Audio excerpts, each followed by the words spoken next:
Let me be direct with you from the outset, because the phrase secret weapon is one that I use very deliberately and very rarely, precisely because it is so often deployed as a marketing device rather than as an analytical descriptor. Tonight I am using it analytically because what Iran activated in the past 48 hours is, in the most precise technical sense, a weapon that Israel's existing defense architecture has no specific, tested, validated counter to. It is not a nuclear weapon, it is not a new missile. It is something that Israeli defense planners have been aware of in theoretical terms for at least 4 years, and that they have been unable to develop an adequate counter to in those 4 years because the weapon does not fit into any existing category that existing defensive systems were designed to address. And the demonstration of that weapon in real operational conditions in the past 48 hours has produced a response in Israel's defense establishment that I can only describe as alarm, not the managed, calibrated concern that defense establishments communicate publicly,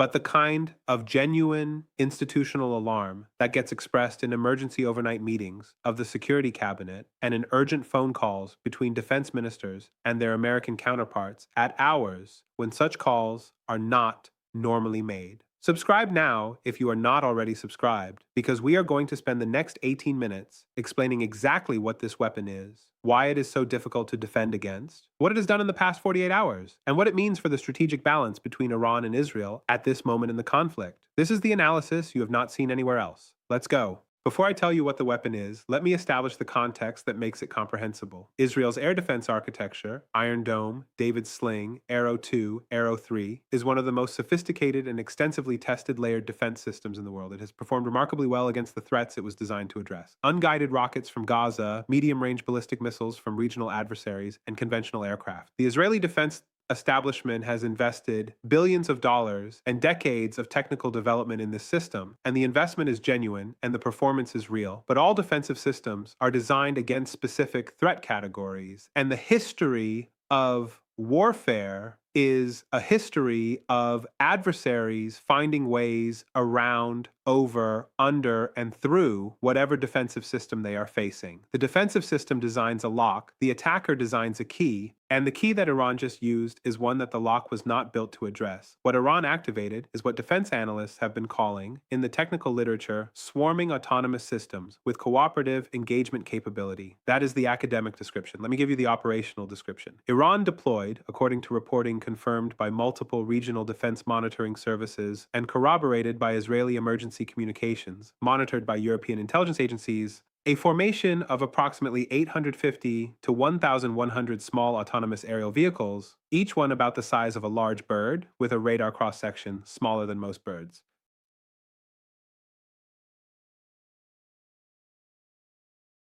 Operating as a single coordinated entity governed by distributed artificial intelligence, not a drone swarm in the sense of drones flying in the same direction at the same time. A cooperative swarm in which each individual drone is communicating with the others in real time, sharing sensor data, dynamically reassigning attack roles based on which drones are being engaged by defensive systems, and collectively navigating toward target areas in ways that exploit the gaps in defensive coverage that individual defensive engagements create. Announcement number one, the specific capability that makes this system so difficult to defend against, and why Israel's existing layered air defense architecture has no adequate counter. This is the technical heart of the story. Israeli air defense systems, from Iron Dome to Arrow 3, are what engineers call single-target engagement systems. Each interceptor missile is assigned to a single incoming threat and guided to intercept that threat. The assignment process, determining which interceptor addresses which incoming threat, is managed by a battle management system that receives track data from radar sensors and makes engagement assignments based on threat prioritization algorithms. This battle management system was designed for a world of discrete, individually trackable incoming threats, individual rockets, individual ballistic missiles, individual aircraft. It was designed for a world where each incoming threat can be assigned an individual engagement resource, and the engagement can be managed sequentially. The cooperative swarm does not operate as a collection of individual targets. It operates as a single distributed entity. When an Iron Dome battery fires a Tamir interceptor at one drone in the swarm, the other 849 drones instantly know that one of their number has been engaged, and they instantly reconfigure their approach to fill the gap left by the lost drone. The swarm does not have a single point of failure that the defense can exploit. Every drone you kill makes the swarm slightly smaller. Every drone you fail to kill continues contributing to the collective approach. And the battle management system, designed for individual threat assignment, is fundamentally ill-suited to managing the engagement geometry of a distributed cooperative entity that does not behave like a collection of individual threats. According to reporting from Defense Systems Analysis, confirmed by a former Israeli Air Force electronic warfare officer who agreed to speak to Haaretz on Deep Background, the Israeli engagement success rate against the cooperative swarm in the past 48 hours was approximately 23%. 23%. Against an individual ballistic missile barrage, Israeli systems typically achieve 85 to 92% intercept rates. Against a cooperative swarm of small autonomous vehicles, the rate collapsed to 23%. Of every 100 drones in the swarm, approximately 77 reach their intended vicinity, and each drone, even at the relatively small warhead sizes involved, is capable of causing meaningful damage to an exposed target. Radars say, Waxer, radar installation, communication tower, Waxer, fuel, fuel depot, Waxer, parked aircraft. Received, that is announcement number one. Announcement number two, what the swarm actually targeted in the past 48 hours, and why the target selection reveals the sophisticated strategic logic behind the deployment. The targeting is as important as the technology. The cooperative swarm was not primarily directed at population centers. It was not primarily directed at industrial infrastructure. It was directed with very high precision relative to what a swarm system would normally be expected to achieve against Israeli air defense radar installations. Specifically, according to reporting confirmed across multiple defense monitoring services, the primary targets of the swarm engagement were the EL/M-208 four multi-mission radar systems that provide the primary sensor input for Iron Dome battery engagement. Each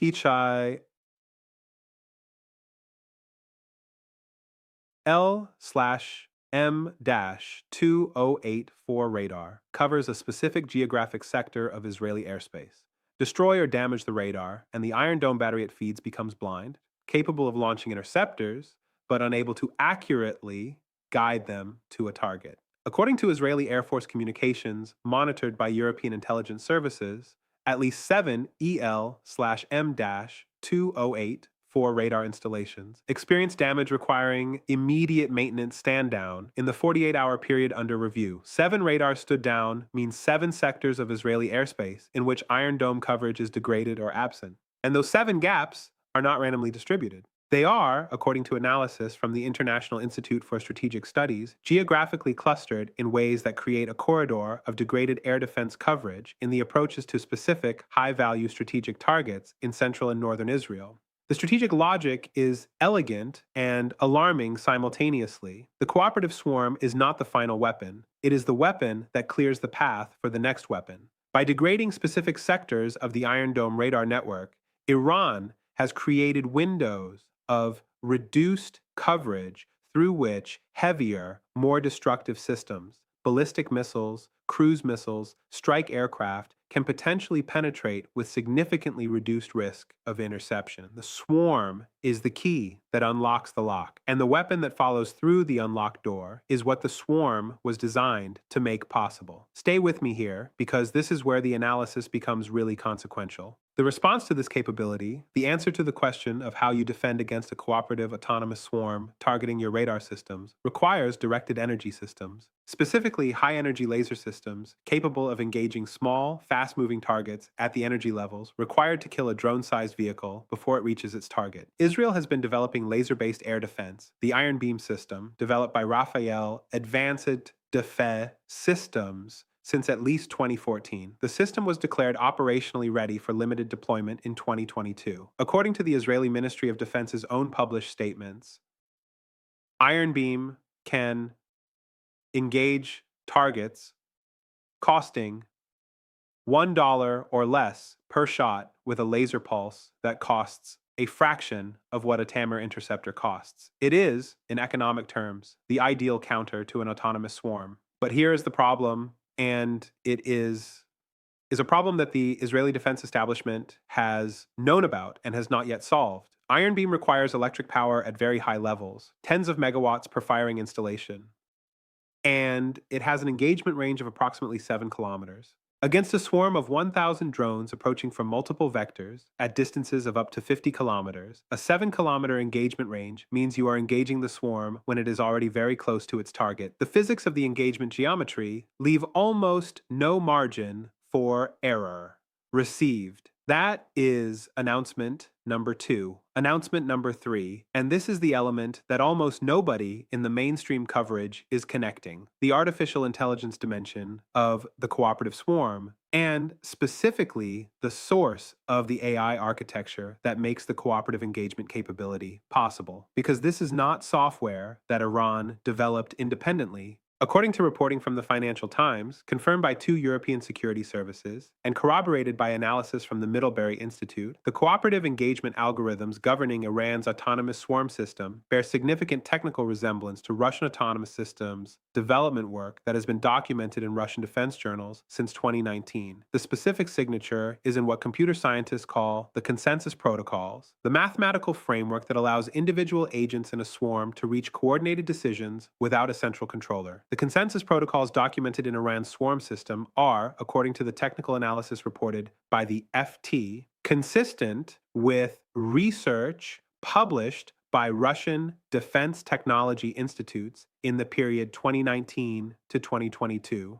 Russia did not give Iran the weapons, but Russia appears to have given Iran, or enabled Iran, to develop the mathematical framework that makes the weapons work. And that transfer of efficiency and efficiency, efficiency and efficiency of algorithm rather than hardware, ADC, ADC, ADC, ADC, ADC, ADC is almost entirely invisible to the export control and sanctions regimes that the United States and Europe have constructed to prevent technology transfer to Iran. You cannot sanction mathematics. You cannot interdict a software architecture at a port of entry. The transfer happened in the most ungovernable domain of technology, in ideas rather than in things. Now let us address the mainstream narrative, because the coverage of what I have just described to you is almost entirely missing from Western media tonight. What coverage exists is focused on the physical damage from the engagement, which is real and significant. What is almost entirely absent is the strategic assessment of what the demonstration of this capability means for the long-term military balance between Iran and Israel, and for the American deterrence posture that is supposed to backstop Israeli security. Here is the honest assessment: the demonstration of a functional cooperative autonomous swarm that achieves 77% penetration against Israeli air defense and that systematically targets radar installations that are critical to the defensive architecture represents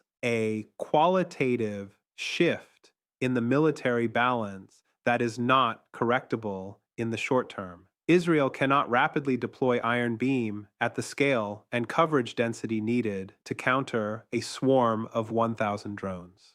The United States cannot rapidly transfer a counter-swarm capability to Israel that does not yet exist in deployable form in the American inventory.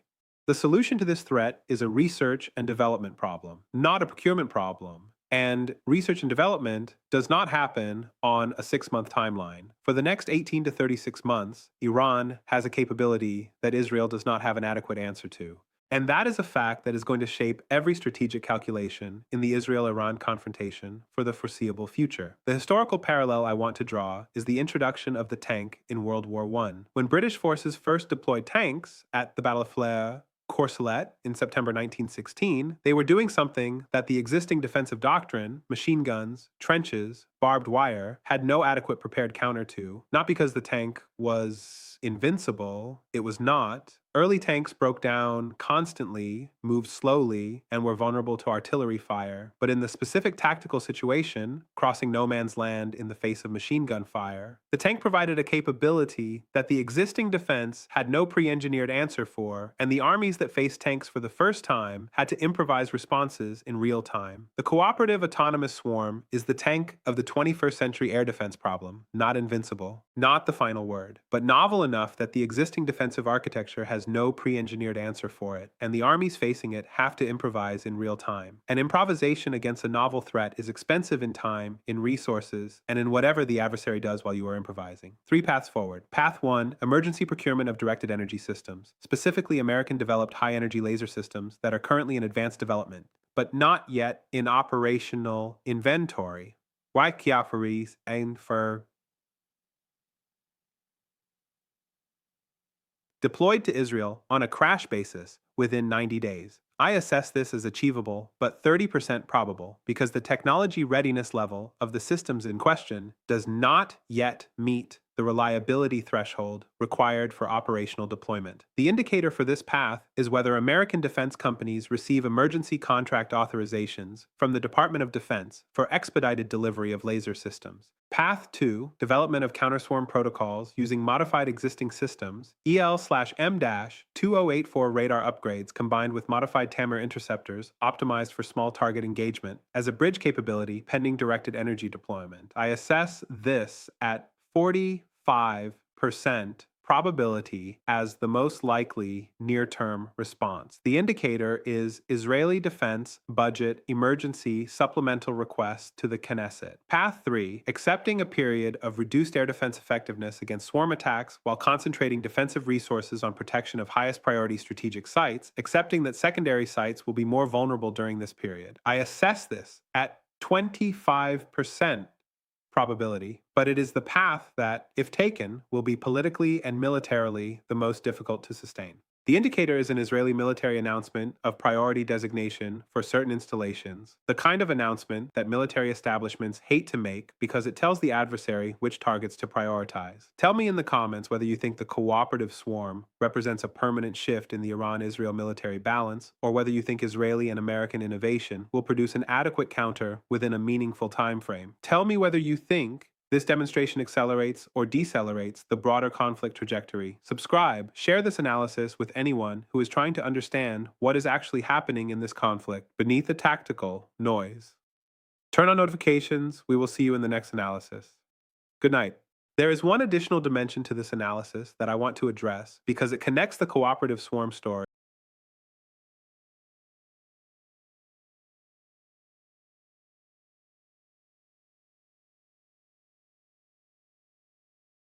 What happened in the past 48 hours. The cooperative autonomous swarm is not exclusively an Iranian development. Multiple militaries around the world are investing heavily in this capability. The United States military has its own swarm development programs, including the Perdix microdrone program at the Department of Defense's Strategic Capabilities Office, the DARPA Offensive Swarm Enabled Tactics program, and the Navy's low-cost UAV swarming technology program. China has demonstrated autonomous drone swarms in public exhibitions since 2017. Russia has been developing cooperative autonomous systems as part of its robotics and unmanned systems program. The technological race to develop, deploy, and find countermeasures to autonomous cooperative systems is as consequential for the future of warfare as the development of air power was in the 1920s and 1930s.